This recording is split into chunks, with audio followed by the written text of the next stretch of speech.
Well, thanks to everybody for coming out tonight. I would like to extend my great thanks to AAAS and to the Mason Foundation for this award.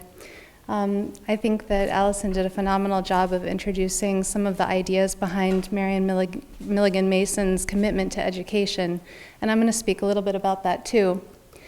But I also want to tell you about what I study. My research is on marine biogeochemistry, which is a lot of concatenated words, so I'll break it down. It's the chemistry and the biology of the Earth, but I spend a lot of time thinking about the half of the Earth that people usually don't spend a lot of time thinking about. The Pacific Ocean covers half of our planet, and the other half of the planet is also covered in ocean. So that's the part of the ocean, the part of the Earth that I'm most interested in understanding the biology and the chemistry of. Specifically, I'm interested in the phytoplankton, which are the tiny little microscopic plants that grow in the ocean. But I wasn't always an oceanographer. I wasn't always interested in the ocean. When I was a little girl, I was interested in land plants and the rainforest. And I always thought I wanted to be a botanist. But then I had a really serendipitous experience as an undergraduate. I was 18 years old, and I ended up going to the Sea of Cortez to study the island biogeography of 17 different islands that exist in Baja California. And I thought that I was going to be studying the plants on the islands, the cactus and all of the little shrubs that comprise those communities. But as it turned out, we lived on a boat for those 2 weeks, and 3 of my teachers were oceanographers, and I fell in love with the ocean. It was the first time I snorkeled. It was the first time I ever thought about the chemistry and the physics of the ocean and realized that it's not just a big bathtub. It's not all mixed together. Different water masses give rise to different animals and different plants, the biology that we know and love. So I decided to pursue that in graduate school. Notably, and related to Milligan Mason, the educational component that I received from this was really contingent on 2 of the teachers who happened to be women scientists, which in oceanography, we don't have quite so many women going out to sea all the time. So to have 2 of them in the field was really a phenomenal experience. I've also been blessed to have a phenomenal advisor in graduate school who's a woman. Her name is Adina Paitan, who's a leading biogeochemist as well. So I hope to continue in that light. These are some of the phytoplankton that I study. They're beautiful, fascinating organisms. They have a lot in common with land plants, so I kind of still have one foot in that area.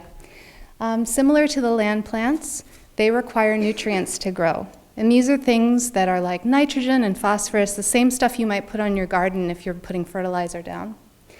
But the middle of the ocean, that Pacific Ocean I showed you that's far away from land, it's like a desert out there. There's no nutrients out there for the plants to grow. And so my job is to figure out how do they get the nutrients and how do they cycle through them. And one of the main ways that they can get it in the open ocean is through dust particles and emissions that people make, and they go into the atmosphere and then they travel out and then they get deposited on the ocean surface. And then they release the nutrients that they have, and that's how the phytoplankton get some of their food. And so in case you're not used to thinking about dust flying through the atmosphere, I'll show you some pictures of some of the places that I've studied. This is Baja California. You can see smoke and ash from fire going out to sea, as well as dust that's coming from arid regions of the land.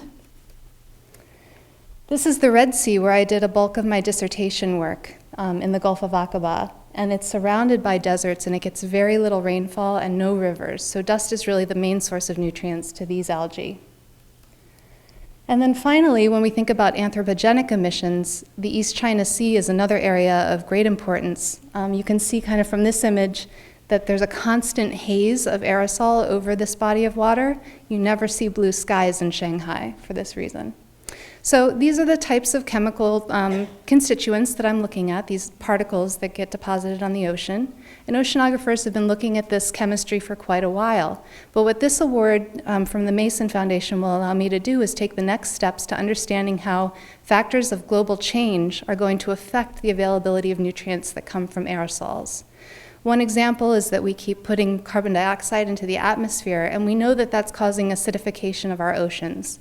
It's a measured phenomena. We know it's our carbon that's doing it, and we know it's having a bad effect. pH is one of the things that controls how soluble the metals are from the aerosols, so that's one reason that we would want to study this.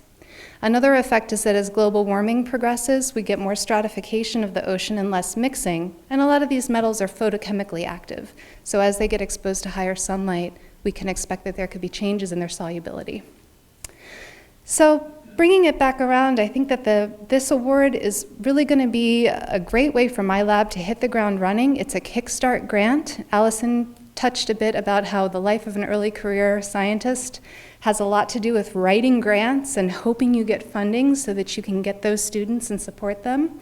This grant is going to enable me to go out and get my students involved in fieldwork right away so that I can hopefully have the same effect on them that my mentors have had on me throughout my career. So I'm hopeful to have that happen.